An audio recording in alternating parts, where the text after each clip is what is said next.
มัทธิวบทที่12มีเตือนหนึ่งพระเยซูเตียวลาดกลางตรงวันนั้นเป็นวันสะปาโตหมู่สาวกของพระองค์อยากกินข้าวก็ป้ากันเด็ดงวงเข้ามากินกันเมื่อหมู่พาริสีเห็นเข้าใส่ก็ถามพระเยซูว่าพอหันลอหมู่สาวกของตานเยี่ยในสิ่งที่ห้ามเยี่ยในวันสะปาโตพระเยซูตอบว่าหมู่ตานบ่เคยอ่านพระคัมภีร์เรื่องตีกษัตริย์ดาวิดเยี่ยตอนตีตานกับหมู่คนติมาตัวอยากกินข้าวกะตานเข้าไปในพระวิหารของพระเจ้าแล้วกินขนมปังติดตั้งถวายพระเจ้าซึ่งตามกฎห้ามตานกับหมู่ของตานกินนอกจากปุโรหิตเต่าอั้นติกินได้หมู่ตานยังบ่เคยอ่านบทบัญญัติของโมเสสกะที่ว่าหมู่ปุโรหิตติแยกการอยู่ในพระวิหารก็แยกการในวันสะปาโตเหมือนกันแต่หมู่เขาก็บ่มีความผิดแล้วเฮาบอกฮู้ว่ามีคนหนึ่งที่อยู่ที่นี่ยิ่งใหญ่เหนือพระวิหารแหมถ้าหมู่ตานเข้าใจความหมายของข้อพระคัมภีร์ที่ว่าเฮาต้องการความเมตตาบ่ใช่ต้องการสัตว์มาปูจาตานคงจะบ่ตัดสินลงโทษคนหมู่นี้ที่บ่มีความผิดแน่ๆย้อนว่าบุตรมนุษย์เป็นเจ้าเป็นนายเหนือวันสะปาโตพระเยซูออกมาจากที่หั่น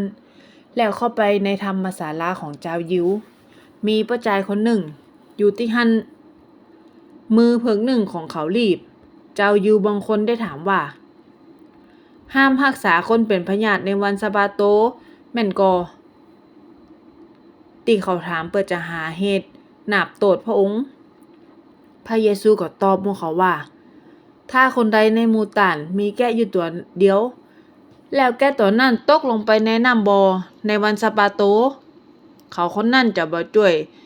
จักแกะขึ้นมาจากบ่อกะคนคนเดียวก็มีกานักเหลือแกะตัวหนึ่งหลายเต่าย้อนจะอันควรจะแยกกันดีในวันสะปาโตแล้วพระเยซูสั่งคนมือหลีบนั้นว่าเหยียดมือของเจ้าออกมาเขาก็เหยียดตามแล้วมือเขาก็หายดีเหมือนแหมเพิกหนึ่งแล้วหมู่ฟาริสีก็เลยป้ากันออกไปวางแผนว่าจะฆ่าพระเยซูได้จะได้แต่พระเยซูฮู้ตัวให้ก่อนว่าหมู่เขาวางแผนจะแย่อะหยัง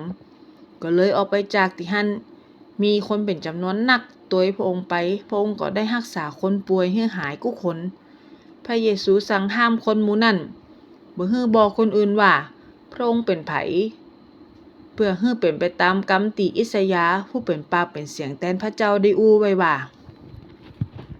คนทับใจคนนี้คือคนที่เฮาได้เลือกไว้แล้วที่เฮาฮักกับเปิงใจขนาด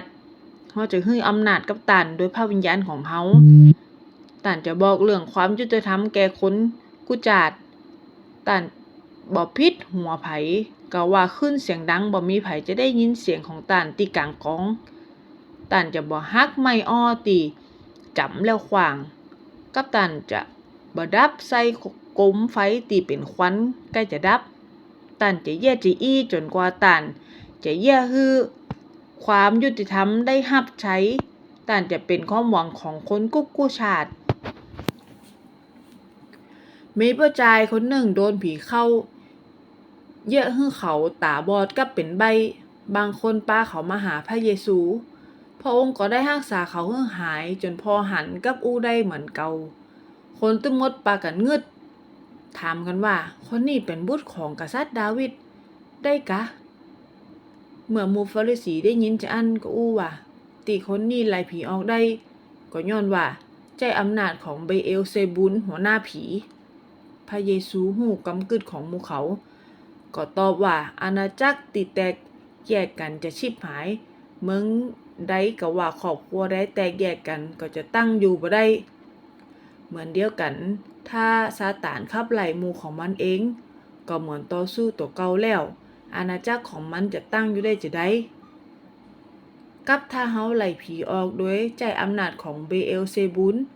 หมู่ของตานไล่ผีออกโดยใจอำนาจของไผจะอั้นหมู่ของตานนั่นล่ะจะเป็นผู้ตัดสินเรื่องนี้ได้แต่ถ้าเฮาไล่ผีออกโดยพระวิญญาณของพระเจ้าแสดงว่าแผ่นดินของพระองค์ก็มาถึงหมู่ตานแล้วก็ว่าถ้าไผสามารถเข้าไปปล้นเอาทรัพย์สมบัติในบ้านของคนที่มีกำลังนักเขาก็ต้องมัดเจ้าของบ้านที่แข็งแรงนั่นเหี่ยก่อนถึงจะปล้น เอาได้ถ้าไผบ่ได้อยู่ฝ่ายเดียวกับเฮาก็เป็นศัตรูต่อเฮาไผบ่ได้ช่วยห้องคนเข้ามา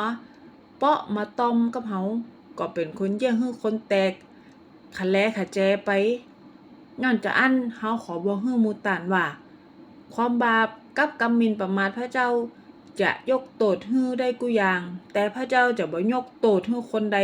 ที่อู้หมิ่นประมาทพระวิญญาณบริสุทธิ์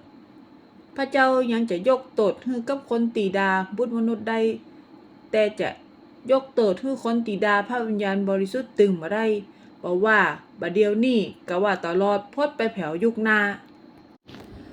พระเยซูอู้แหมว่าถ้าเก้าไม่ดีหน่วยก็จะออกมาดีถ้าเก้าไม่บ่ดีหน่วยก็ออกมาตึงบ่ดีเฮาจะฮู้ว่าเก้านั่นเป็นจะไดก็ฮื้อพอตีหน่วยของมันหมู่เจ้าเป็นคนที่เปรียบเหมือนงูปิดแล้วคนบ่ดีนักอย่างเจ้าจะอู้สิ่งดีได้จะไดย้อนในใจเป็นจะไดปากก็อู้มาจะอันคนดีก็มีสิ่งดีๆในใจแล้วก็อู้สิ่งดีออกมาแต่คนบ่ดีก็มีสิ่งบ่ดีในใจแล้วก็อู้สิ่งบ่ดีออกมาเหมือนกันเฮาจะบอกท่านทั้งหลายว่าในวันตัดสินลงโทษบาปนั้นท่านทั้งหลายจะต้องรับผิดชอบในกรรมอู้ที่บ่มีสาระกรรมอู้ของหมู่ท่านจะจี้ฮือหันว่าท่านจะป้นโทษก็ว่าจะถูกตัดสินลงโทษเวลานั้นมีหมู่ฟาริสีกับธรรมจารย์บางคนบอกพระเยซูว่าอาจารย์ขอท่านเหยียบหมายสำคัญให้หมู่เฮาหันกำล้อว่าท่านมาจากพระเจ้าแต่พระเยซูก็ตอบว่ามีกะหมู่คนบ่ดีกับคนบ่ซื่อสัตย์ต่อพระเจ้าที่ห้องขอให้เหยียบหมายสำคัญให้พอแต่พระเจ้าจะบ่เหยียบให้หันเด้อนอกจากหมายสำคัญที่เกิดขึ้นกับโยนาผู้เป็นปากเป็นเสียงแทนพระเจ้าคือโยนาอยู่ในต้องป่าตัวใหญ่ถึง3 วัน 3 คืนจะได้